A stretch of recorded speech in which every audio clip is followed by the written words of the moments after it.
order alone, with no challenge or authority from the other two branches of government. Zero checks and balances. And if we are not already there, we are damn close. I'm talking riding a razor's edge. Let's start with what just happened in Congress. The House just passed something called the No Rogue Rulings Act. This bill was pushed by Trump loyalist Darrell Issa, who is worth $326 million, by the way. In 2017, he is ranked first for net worth in the House. That's interesting. That is really interesting. This would stop, the Rogue Rulings Act would stop federal judges from issuing nationwide injunctions. And if you don't know what an injunction is, it is just a court ruling restraining somebody from certain actions, such as invading or violating the rights of another person. Interesting. That is interesting that billionaires want to stop that, isn't it? This bill would essentially strip the judicial branch of their power to hold Trump accountable, because courts, they're the only recourse against unconstitutional or harmful policies. This is the House GOP's latest authoritarian gift to Trump, because Trump's furious. He's furious that he keeps getting blocked by the courts for his unconstitutional executive orders, trying to rule like a dictator. We have bad judges. We have very bad judges. And these are judges that shouldn't be allowed. I think at a certain point, you have to start looking at what do you do when you have a rogue judge? The judiciary is the last thing standing between Trump and billionaires and unchecked power over the American people. This is the last line of defense, and Republicans are trying to bulldoze it for him. Now, let's talk about Kilmar Abrego Garcia, because this is where the rubber meets the road. This is how it all happens. The man mistakenly deported to El Salvador is now getting help from the Supreme Court. The justices said the Trump administration must facilitate the return of Kilmar Abrego Garcia. He had a court-ordered protective status preventing his removal. In a court filing, the government admitted it mistakenly deported him due to an administrative error. I want to read from this ruling from the Supreme Court for you first, Katrina. Justice Sonia Sotomayor wrote, quote, "To this day, the government has cited no basis in law for Abrego Garcia's warrantless arrest, his removal to El Salvador, or his confinement in a Salvadorian prison, nor could it." So what does this mean for him, this ruling, and what are the next steps? Well, immediately after this ruling came out from the Supreme Court, Errol, it brought it down to the lower court, and the district court judge last night ordered the government to bring him back as soon as possible, or to facilitate bringing him back, were the words of the Supreme Court. Now, you're probably wondering why the legal battle of an immigrant that is protected by deportation by the court is so important for the future of American freedom. Well, I can tell you, it wasn't Q that told me, right? Here's special counsel Andy Weissman. I really didn't realize until I saw Justice Sotomayor laying it out in her supplementary finding to the Chief Justice's ruling today, that what they're arguing is that they can do this to any one of us. So, you know, a lot of times people accuse the media of hyperbole. Yeah. There is no hyperbole here.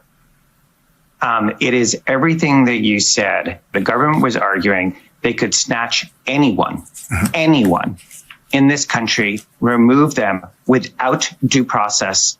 And even if it's a mistake, this is the callousness, even where it's a conceded mistake, that person can rot in jail as a result of the United States making a mistake, and they would have no obligation to lift a finger. And the Department of Justice's position is we're not lifting a finger unless the court actually requires us to. That is what is so remarkable when you think about what it means to be an American in this country. We don't know is if in the end of this process, the court, backed by the Supreme Court, orders the return of this one person, we don't know that the Trump government will follow that order. And there will be absolutely nothing that any judge in this country can do to force Donald Trump to get that person out of that prison. So what's even more disgusting is the excuse by the Trump administration on why they cannot bring Mr. Garcia back. They confessed that they made a mistake, that this was due to a clerical error. But then they argue in court, he's outside of the country, he's out of our jurisdiction, and we have no control over what a sovereign nation does with its newfound prisoners. And in a chilling admission, the Justice Department finally admitted in court that they don't even know where Mr. Garcia is. Here's his lawyer making this statement. Yeah, that was the most shocking thing of all, that the attorney for the government wasn't even prepared to answer the question, where is Kilmar Abrego today and what is his custodial status? I was very dismayed and disheartened by the fact that they wouldn't answer such a straightforward question. And in a recent development, the State Department claimed that they're pretty sure that he's in the detention center at CCOT. It's where they hold the terrorists in El Salvador. Now, this is why Republicans and Trump's goons, billionaire goons, by the way, are trying to pass legislation like the No Rogue Rulings Act, because these judges are acting as checks and balances because they are violating people's constitutional rights. Yes, these judges are doing exactly what our founding fathers designed the system to do, to protect against authoritarianism. And if you're thinking, well, this is just happening to immigrants, I'm a citizen, not my problem, it ain't gonna happen to me, you are not gonna like what I'm about to tell you. Because they want to do this to American citizens as well, in the same way. They started it the same way. Just the worst of the worst, right? Back to El Salvador, the president there said he would be willing to take American citizens in the federal prison population. Is that one of the ideas you're going to be discussing? Well, I love that. If we could take some of our 20-time wise guys that push people into subways and that hit people over the back of the head and that purposely run people over in cars, if you would take them, I'd be honored to give them. I don't know what the law says on that, but I can't imagine the law would say anything different. If they can house these horrible criminals for a lot less money than it costs us, I'm all for it. But I'd only do according to the law. But I have suggested that, why should it stop just at people that cross the border illegally? We have some horrible criminals, American grown and born. There's a lot of alarmism out there in headlines. But it is unfathomable that this was said on national television. It is unfathomable that we are even having a discussion about this in America. Do you know what I mean? Judges have already concluded that they can accidentally deport anyone to El Salvador with no way of getting them back to the United States. So how will they define a criminal next? Is it members of the LGBTQ group? Is it protesters exercising their First Amendment right with no judicial branch to rule that they, in fact, were using their constitutional rights? Is it journalists? Is it a father speaking out against this on the Midas Touch Network?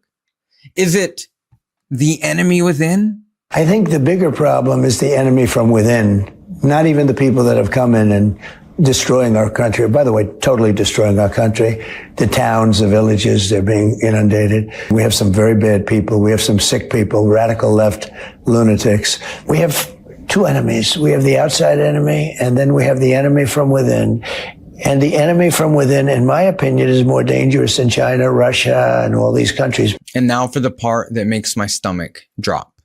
Recently, the Supreme Court, the highest law of the land, ruled in a unified court with no dissents that the Trump administration must facilitate the return of Mr. Garcia to the United States. And how did the Trump administration respond?